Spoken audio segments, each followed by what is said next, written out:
Bill जम्मा गराउन जाने। अहिले चाहिँ त सिस्टम बन्द भयो त किनकि केवाइसी। सो वेलकम छ भिडियोमा। सब फाइनली पैसा बोकेर आइसकेको छु यहाँ बिल बुझाउन भैरवाको विद्युत प्राधिकरणमा। सो यहीँ अब पैसा बुझाइदिने हो।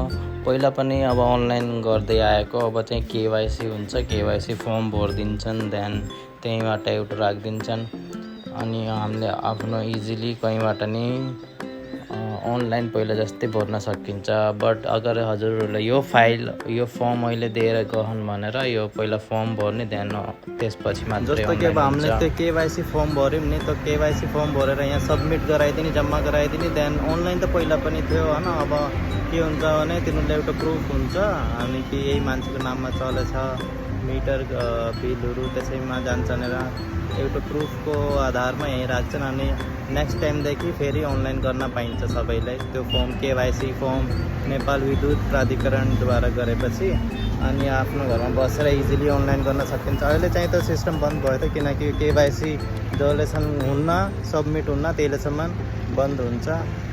सबमिट गराएपछि फेरि पुरै काम अनलाइन गर्न सकिन्छ घरबाटै। हस् त, धन्यवाद, बाई।